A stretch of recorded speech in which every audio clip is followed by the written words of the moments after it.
આજે મેન્યુમાં બાપુ બજવાસ દાળ ભાત પૂરી શ્રીખંડ સંભારા બધું કમ્પ્લીટ. સરસ. બટેકા છાશ દાળ ભાત શ્રીખંડ પૂરી સંભારા. ભાઈ હું પીડાય છે આ તમે આ પગ જોવાની હાલત અત્યારે આને રેસ્ક્યુ કરીને લઈ આવ્યા છે. આખે આખો પગ ફરે છે. હું થયું હોય ભગવાન જાણે. આખે આખો પગ અહીંયાથી વચારાથી હાડકું જ આખું નોખું છે અહીંયાથી. હું પીડાય છે આ બળદની મારો રામ જાણે. આ જો પગ આખો અહીંથી ટૂંકમાં નોખો છે આખે આખો.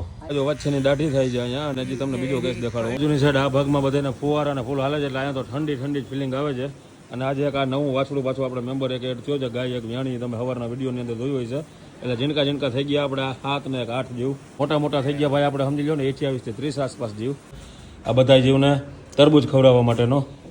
આ બાજુની સાઈડ આપણે હળી ફિટ કરી દીધી છે. એક અતિ ગંભીર સિચ્યુએશન જોવો ભાઈ આપણે છૂટો જ રાખ્યો છે. અને આનું ઘણા દિવસ પહેલાં એક્સિડન્ટ થયું હતું. એક્સિડન્ટના હિસાબે પછી આ આપણે જ્યાં બાજુનું ગામ છે ત્યાંથી આવ્યો છે. ત્યાં એ બધા મિત્રોએ દવા કરી એના પગની સારવાર કરી બધી વસ્તુ કરી લીધી. પણ 15-17 દિવસ જેવા ટૂંકમાં દિવસ થઈ ગયા હતી છતાં પગમાં એના ફૂલ હોજો ચડી ગયો અને કાંઈ રિકવરી ના આવી. અત્યારે જોઈ શકો છો અહીંયાથી પાટો મારેલો છે અને બધામાં હોજો ચડી ગયો છે. અને આમાં અંદર જીવાત પડી ગયો હોય આપણે ત્યાં હું કહી શકીએ છીએ. તાજી છે આ એના મોઢામાંથી તમે જોવો અત્યારે નીકળે છે. આવી જ રીતના એની પણ ત્યાં બધા મિત્રોએ ઘણી બધી દવા કરી. એને તકલીફ શું છે ખાઈ નથી શકતી પાણી નથી પી શકતી. થોડું થોડું ખાઈ પી શકે છે. આ એના મોઢામાં કંઈક ખાઈ ગયું એવું લાગે છે. એટલે આનું જે ઓલું મોઢાની અંદર નાખવાનું આવે ને એ આપણે બનાવવાનું કીધું છે. એક આ એમરજન્સી કેસ છે.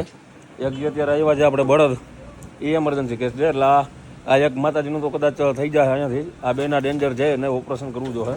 અને આ બધા જેવા આ તમે આપણે પગ ખડી ગયો તો અત્યારે ઓકે થઈ ગયો છે. તમે જો 3 દિવસ ત્યાં જ અને પગ ચડાવ્યો આપણે વૈદ બાપા આવ્યા એને. બધાને કંઈક ને કંઈક તકલીફ છે. અને બધાની દવા તમારા બધા મિત્રોની મદદથી હાલે છે. વિડીયો કંઈક ઉતરે કંઈક ના ઉતરે કારણ કે ભાઈ કામ બધા એટલા છે કે કદાચ કંઈક વિડીયો લેવાનો સીન આવે ના આવે પણ ગમે ત્યાં મને ટાઈમ મળે તો જરાક હું આખે આખું અપડેટ આપી દઉં છું કે ભાઈ અત્યારે હું હાલે છે. આ બાજુની સાઈડ જેમ ઓલી બાજુ આખી ફુવારા અને પંખા સિસ્ટમ આવી આવવાની છે. આ સાઈડે જે હમણાં જ આપણે ઊભો કર્યો છે એ તમને ખબર છે. એક દિવસનો સંસ્થાનો ખર્ચો અત્યારે 4000 રૂપિયા જેવો લાગી જાય છે. એટલે બંધ તો ભાઈ સહયોગ આપજો. એક દિવસનો લેવાય તો એક દિવસનો સહયોગ લેજો. આપણે 3100 રૂપિયા લાગતો હતો હવે અત્યારે આપણે આજ બધા જીવ વધી ગયા છે એટલે આપણે એમાં ખર્ચામાં વધારો આવ્યો છે. તો આ બધા જીવની દવા અને જે આપણા બીજા નિરાધાર આવવાના પ્રભુજીઓ છે એ બધાને વ્યવસ્થિત ભોજન અને દવા મળતી રહીએ એટલું જ કહીશ. વધારે વાત નહીં કરું. બધાને જય દ્વારકાધીશ. કામ છે ઘણા બધા પહેલાં એ પતાવી લઈએ.